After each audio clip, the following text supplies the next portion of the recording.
Jacopi. Allora, riprendiamo un po' il discorso, sospendiamo un attimo il discorso degli incidenti stradali facendo riflettere su questo i nostri telespettatori, quindi grandissima attenzione, ma anche qui grandissima attenzione, se bisogna metterla al volante, bisogna metterla anche sulle altre cose, un po' su tutto, questo lo ripete all'infinito. Sì. Diciamo che questo è il mese anche dove le problematiche legate al credito, i nodi arrivano al pettine, insomma, no? Aprile e maggio sono i mesi del salvataggio effettivo di Popolare di Vicenza e Veneto Banca. Qui stiamo un po', una questione un po' che... E questa ha destato preoccupazione di molti nostri telespettatori. Soprattutto sulle voci di stampa, sulla preoccupazione concreta, ad esempio nel caso di Popolare di Vicenza, che la coordinatrice del consorzio, che è Unicredit, si defilasse. Che Unicredit deve garantire l'inoptato, vuol dire di questo 1,5 miliardi, 1,7 miliardi di cui ha bisogno Popolare di Vicenza per ricominciare o continuare a essere banca, se non ci sono sottoscrittori, questi soldi avrebbe dovuto mettere Unicredit.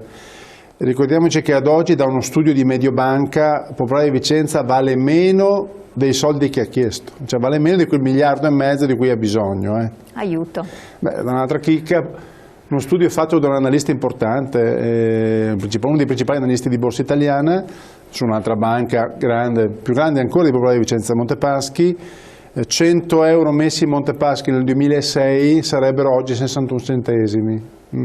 61 centesimi è un calcolo fatto anche con generosità, perché considera che tutti gli aumenti di capitale fossero esercitati vendendo il diritto ai massimi di mercato, cioè il giorno stesso in cui viene messo sul mercato, in realtà non succede mai, e quindi probabilmente Montepaschi senza questo artifizio varrebbe meno, cioè sotto zero, dei 100 euro che ci ha versato, e ha perso tutto.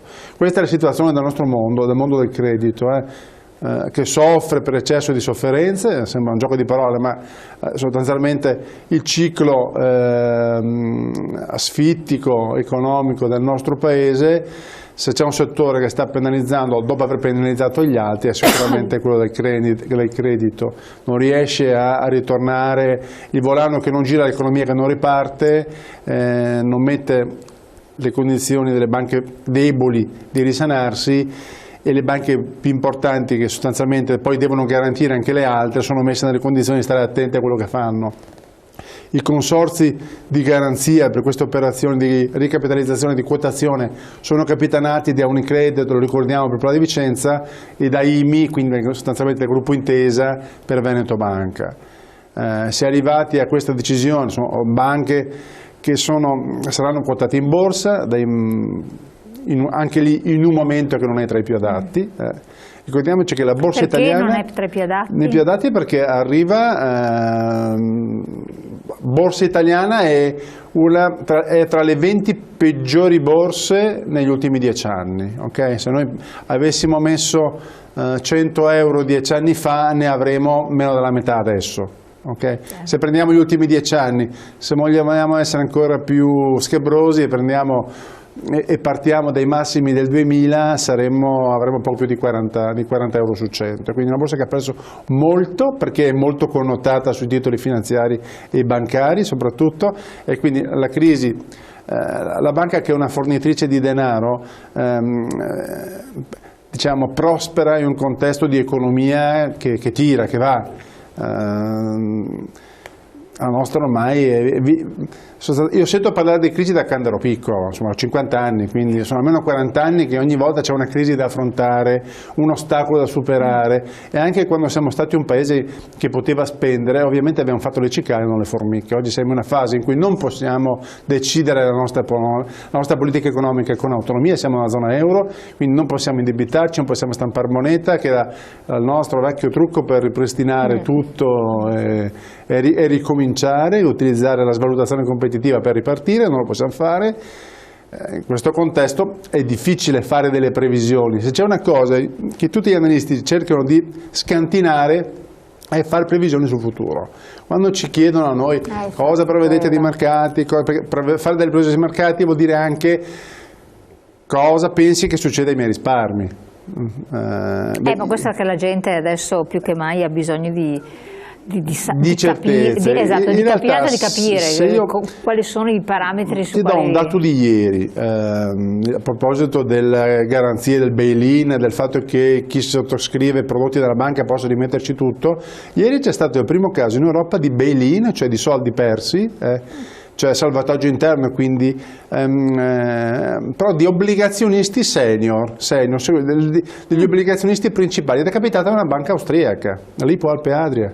Che però era già messa male. Che era già messa male, che ha fatto scadere gran parte dei suoi debiti, cioè quindi delle sue obbligazioni, e però ha dichiarato di non rimborsare, se non poco meno alla metà del prezzo, le sue obbligazioni senior che scadranno nel 2017. Cioè, obbligazioni senior quali sono? Quelle vecchie? Cioè, le obbligazioni sono senior o subordinate. Senior sono quelle più garantite, okay. Le subordinate invece sono quelle in cui la banca può riservarsi di rimborsare per prima, può anche riservarsi di non rimborsare, di non pagare le cedole. Le senior sono quelle che sono, tra virgolette, le più attrezzate, le più belle, principali. Le più garantite? Perfetto, le più garantite dalla banca però, e non dallo Stato. Dalla banca. Ma questa banca qui non era tra quelle che invece sarebbe stata salvata?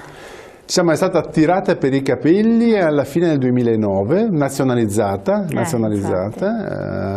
La Compartecipata, che era una grande banca tedesca, era messa talmente male che ha venduto la sua quota allo Stato austriaco, pur rimettendoci quasi 3 miliardi e mezzo. Me ne libero perché probabilmente aveva visto in pancia cosa c'era, quindi ha preferito vendere subito, tagliarsi un braccio per non perdere tutto il resto, dico io, e poi 2010 oggi una lenta agonia in cui per quanto riguarda la parte italiana la banca è sostanzialmente ferma da almeno 2 o 3 anni, non apre conti nuovi, un'operatività ridotta ai minimi termini, e la notizia di ieri che la tranche di debito residuo verrà onorata al 50-53%. Banche italiane, dopo quello che è successo alle banche dell'Appennino, che comunque erano delle piccole banche, anche rispetto a Popolare di Vicenza, che è molto più grande. Ed è finita come è finita. Ed è finita come è finita. Qui, ovviamente adesso stanno tutti attenti. Popolare di Vicenza è un po' una apripista di una ristrutturazione importante, dove si prende sostanzialmente una banca importante per il territorio e la si rimette in pista. No, faccio leggere intanto all'avvocato, credo può rispondere al messaggio. Prego. Ma ecco, la rimetti in pista, benissimo.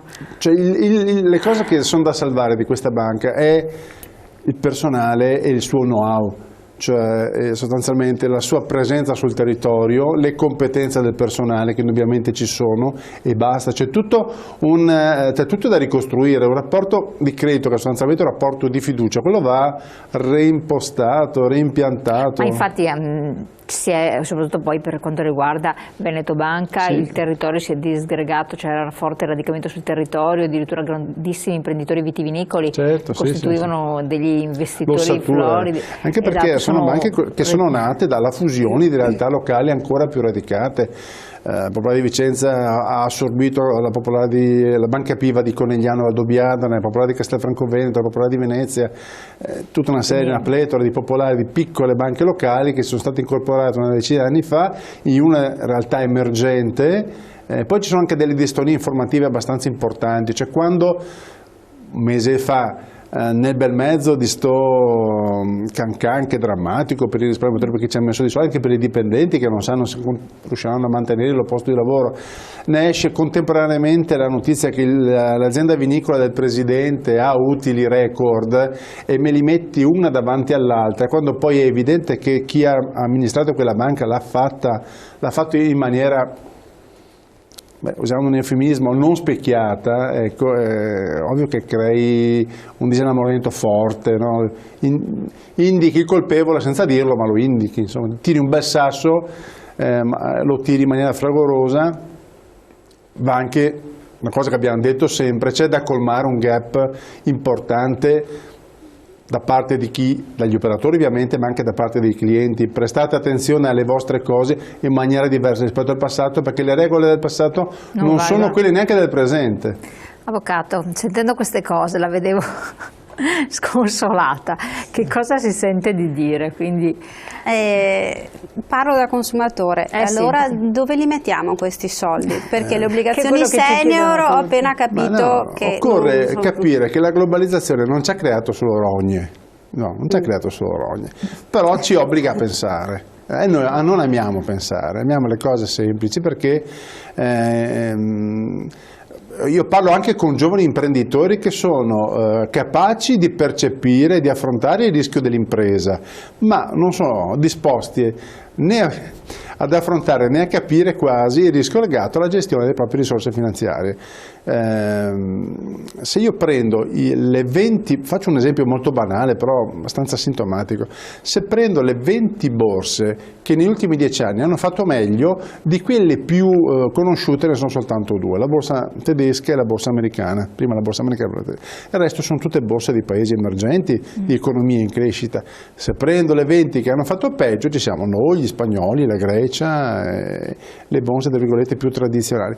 La borsa non è altro che un indicatore non di ricchezza, un indicatore di ciclo, di benessere finanziario e economico, di un paese che sta bene, che cresce. Quindi io metto i soldi in quelle economie che mi generano un ritorno, come quando compro le azioni di un'azienda. Se l'azienda va bene genera utili, se l'azienda va male ovviamente il titolo scenderà e mi farà perdere dei soldi. Una volta, ripeto, noi siamo passati da anni in cui avevamo rendimento con poco rischio, titoli di Stato, ci hanno tirato su bene, e il rischio percepito era molto basso o inesistente. Stato sicuramente non fallisce mai, abbiamo sempre pensato quasi tutti. Ad anni come quelli attuali in cui abbiamo tanto rischio e poco rendimento, perché fino al 2009, 2010, 2011 lo spread Italia era 540, 5 volte quello attuale, e insomma su tutti i giornali rischio Italia, rischio debito italiano, default Italia come quello greco.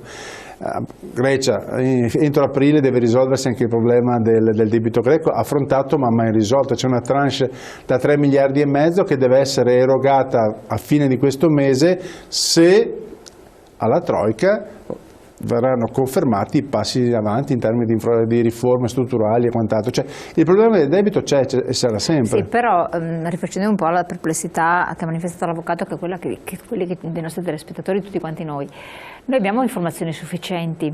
Perché? Facciamo l'esempio che lei ha citato prima dell'Alpe Adria, no?